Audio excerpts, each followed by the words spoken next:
નમસ્કાર દર્શક મિત્રો, હું નીતિન પટેલ. તમે જોઈ રહ્યા છો સમાચાર મેં આગળ ન્યૂઝ. હવે જોઈએ આજના સમાચાર.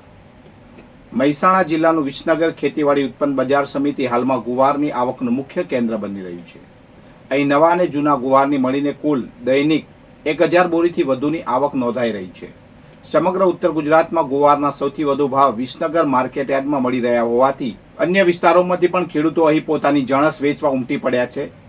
કઠોળ ખેત પેદાશમાં મહત્વનું સ્થાન ધરાવતા ગુવારના ભાવ હાલમાં વિસનગર યાર્ડમાં પ્રતિમણ 1000 થી 1150 રૂપિયા સુધી બોલાઈ રહ્યા છે. અન્ય બજારોની સરખામણી અહીં ખેડૂતોને પ્રતિમણ 150 થી 200 રૂપિયાનો સીધો ફાયદો થઈ રહ્યો છે.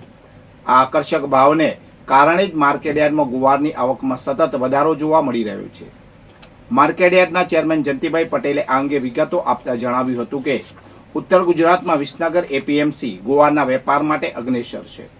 ગત નાણાકીય વર્ષ 2024-25 દરમિયાન અહીં કુલ 1,16,774 બોરી ગુવારની આવક થઈ હતી, જ્યારે ચાલુ વર્ષે 31 ડિસેમ્બર 2025 સુધીમાં આશરે 52,000 બોરીની આવક થઈ ચૂકી છે.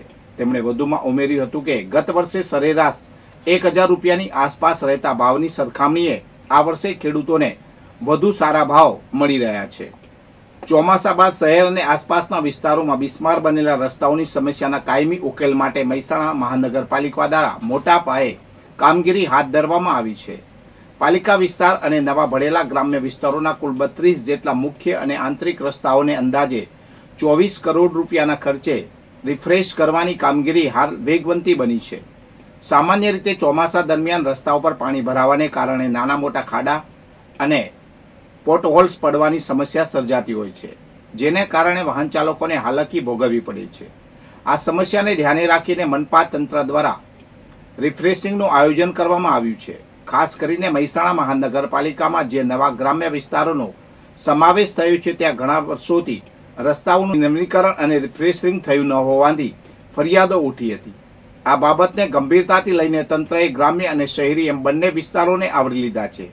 જે રસ્તાઓનું ઉપરનું પડ વિયર અને ટીયર ઘસાઈ ગયું હોય અને ભવિષ્યમાં સામાન્ય વરસાદમાં પણ મોટા ખાડા પડવાની શક્યતા હોય તેવા રસ્તાઓનું આગોતરું આયોજન કરી કામગીરી હાથ ધરાઈ છે.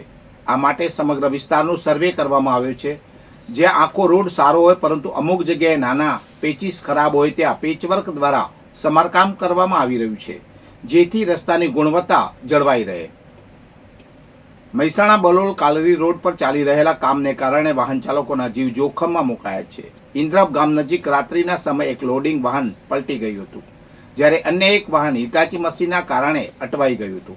આ ઘટનાને કારણે રોડ પર લાંબો ટ્રાફિક જામ સર્જાયો હતો. રોડની એક બાજુ ભારે કટિંગ કરવામાં આવી હોવા છતાં ત્યાં કોઈ બેરિકેડ, રિફ્લેક્ટર કે સુરક્ષા વ્યવસ્થા ગોઠવવામાં આવી નથી. આ બેદરકારીને કારણે જ રાત્રિના અંધારામાં આ અકસ્માત સર્જાયો હતો, જેના પરિણામે વાહન ચાલકોને કલાકો સુધી અટવાવવું પડ્યું હતું. એસપીજી કન્સ્ટ્રક્શન દ્વારા આ રોડનું કામ છેલ્લા 1 વર્ષથી ચાલી રહ્યું છે. આટલો લાંબો સમય વીતી ગયો હોવા છતાં હજુ સુધી કોઈ સર્વિસ રોડ કે વૈકલ્પિક ડાયવર્ઝનની વ્યવસ્થા કરવામાં આવી નથી. અકસ્માતની સ્પષ્ટ સંભાવના હોવા છતાં જિલ્લા રોડ સેફટી વિભાગ અને રાજ્ય માર્ગ મકાન વિભાગ સ્ટેટ દ્વારા કોઈ પગલાં લેવામાં આવ્યા નથી. આ માર્ગ પર ટ્રાફિકનો ભાર વધવાનું એક કારણ દેલવાડા રૂપે નદી પરના પુલનું અધૂરું કામ પણ છે. આ પુલનું કામ લાંબા સમયથી પૂર્ણ ન થતા તમામ લોડિંગ વાહનોનો ટ્રાફિક આ રૂટ પર ડાયવર્ટ કરવામાં આવ્યો છે. ટ્રાફિકના આ વધેલા ભારથી વાહન ચાલકો ત્રાહિમામ પોકારી ઉઠ્યા છે. પાટણ જિલ્લામાં ઓવરલોડ રેતીના વાહનો અને તેનાથી ગ્રામીણ રસ્તાઓને થતા નુકસાન અંગે મુખ્યમંત્રી કાર્યાલયે કડક વલણ અપનાવ્યું છે. આ મામલે મુખ્ય સચિવ, માર્ગ અને મકાન વિભાગ, મહેસૂલ વિભાગ અને વાહન વ્યવહાર વિભાગને નિયમો અનુસાર તાત્કાલિક કાર્યવાહી કરવા સૂચના અપાઈ છે. બાલિસણા ગામના જાગૃત નાગરિક પ્રજ્ઞેશ પટેલે આ મુદ્દે લેખિત રજૂઆત કરી હતી. તેમણે જણાવ્યું હતું કે રેતી ભરેલા વાહનો નિયત મર્યાદા કરતાં વધુ વજન ભરીને બેફામ ગતિએ દોડે છે અને આ વાહનો દ્વારા વગાડવામાં આવતા મોટા અવાજના હોર્નથી ગ્રામજનો અને રાહદારીઓમાં ભયનો માહોલ પેદા થાય છે. ઉપરાંત માર્ગ અને મકાન વિભાગ દ્વારા કરોડોના ખર્ચે બનેલા ગ્રામીણ રસ્તાઓ ઓવરલોડ વાહનોના સતત પસાર થવાને કારણે ટૂંકા સમયમાં જ તૂટી રહ્યા છે. આ ગંભીર સમસ્યાને ધ્યાનમાં રાખીને પાટણ તાલુકા પંચાયત સામાજિક ન્યાય સમિતિના ચેરમેન નરેશભાઈ પરમારે મુખ્યમંત્રીને પત્ર લખી રજૂઆત કરી હતી.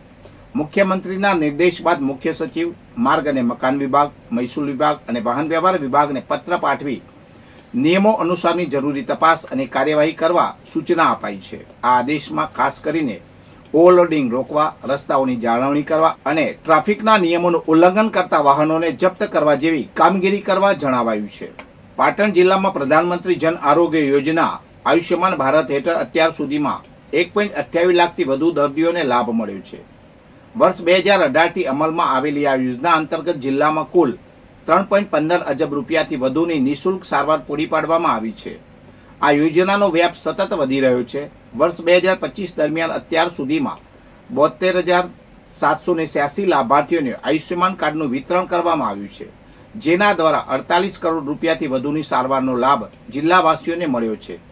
યોજનાને વધુ સમાવેશી બનાવવા માટે 70 વર્ષથી વધુ ઉંમરના વડીલો માટે વયવંદના યોજના હેઠળ વિશેષ કાર્ડ આપવામાં આવી રહ્યા છે. પાટણ જિલ્લામાં અત્યાર સુધીમાં 57,554 વડીલોને આયુષ્યમાન કાર્ડ અપાયા છે. આ ઉપરાંત સરકારી કર્મચારીઓના પેન્શનરોને પણ આ યોજનાનો લાભ આપવા માટે કાર્ડ વિતરણની કામગીરી ચાલુ છે. વધુ સમાચાર માટે જોતા રહો સમાચાર મેં આગે ન્યૂઝ. નમસ્કાર.